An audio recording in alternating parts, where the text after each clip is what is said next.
All right, let's dive into something that I promise you will completely change how you look at the world around you.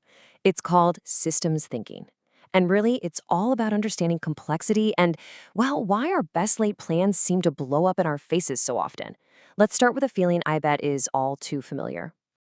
You know that feeling, right? That frustration. You see a problem, you come up with what seems like a totally logical, common sense fix, and yet somehow the problem doesn't get better. Or sometimes it actually gets worse. It's not because you were dumb or your idea was bad.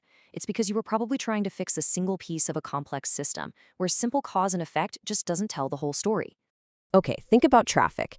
Logically, the solution to a traffic jam is to build more roads, right? More lanes.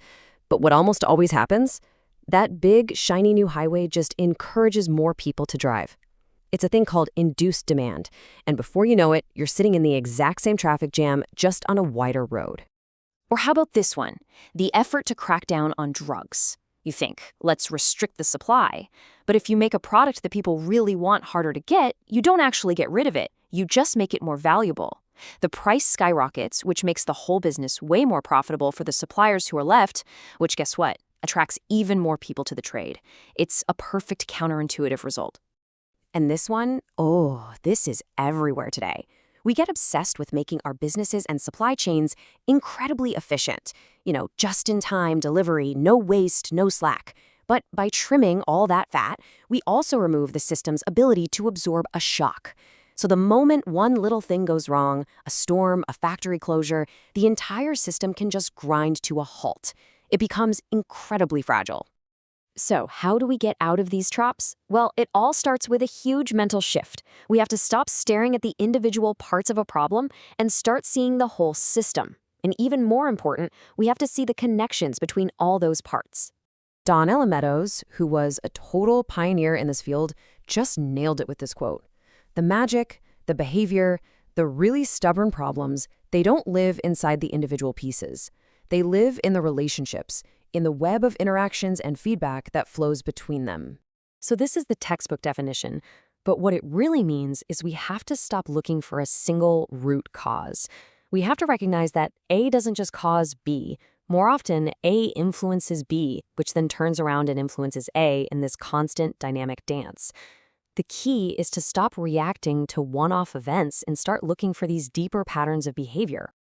And one of the absolute best tools for starting to see those hidden patterns is something called the iceberg model. It's a simple idea. What we usually see and react to is just the tiny tip of a much, much bigger reality hiding below the surface.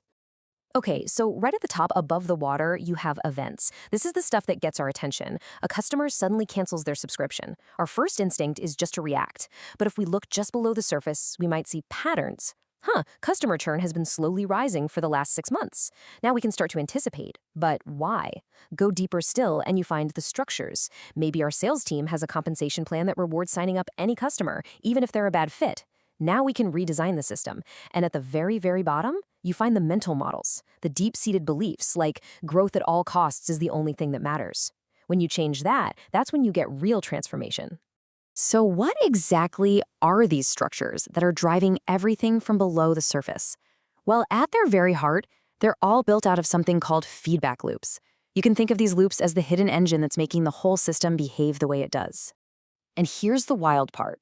There are really only two kinds of loops. First, you have reinforcing loops. These are the amplifiers. They create a snowball effect, leading to exponential growth or exponential collapse. Then you have balancing loops. These are the stabilizers. They're always trying to keep the system on track, to bring it back to a specific goal, kind of like a thermostat in your house. I guarantee you see reinforcing loops everywhere once you know what to look for. Think about a social media platform. The more users it gets, the more valuable it becomes for everyone, which attracts even more users. It's a classic reinforcing cycle of growth. But it works the other way too.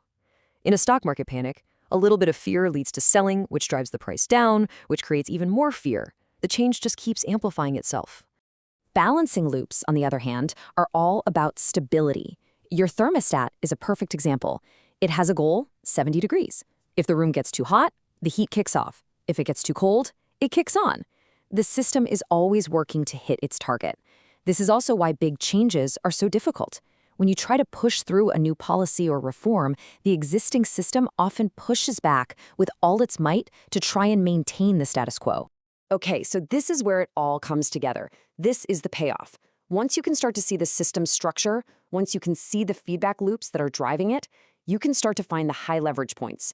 These are the places in a system where one small, well-placed push can create massive, lasting change. Let's go back to our traffic jam example and look at it through this lens of leverage. A really low leverage action is fiddling with parameters, like changing the timing of traffic lights. Sure, it helps a little, but not much. A bit higher up the ladder is strengthening a balancing loop, like introducing congestion pricing. That creates a real cost to driving at peak times, which changes behavior. Even better, change the goal of the system. Shift from moving cars quickly to moving people efficiently. That opens up huge investments in things like subways and bike lanes. But the highest leverage of all? It's shifting the entire paradigm, the shared belief about what a city is for. When we believe cities should be designed for people, not for cars, that single shift changes absolutely everything. Ultimately, though, the most powerful tool you get from all this isn't a diagram, it's not a model, it's a single, deeply transformative mental shift. And it's all wrapped up in one simple question. And this, right here, is the biggest takeaway. Our natural, default reaction to a problem is to ask, who is to blame? It leads to finger-pointing, defensiveness, and it almost never solves the underlying issue. The systems thinker learns to ask a totally different question. What is the structure of this system that is producing this behavior? It shifts us away from blaming individuals and toward understanding the context that shapes their actions. And from that understanding, we can actually start to make real effective change. So, I want to leave you with this thought.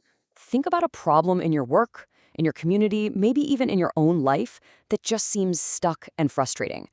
What might happen if, just for a moment, you stopped looking for someone to blame and instead you started looking for the hidden structures and the invisible loops that are keeping that problem locked in place? What could you unlock? Simply by asking that different question.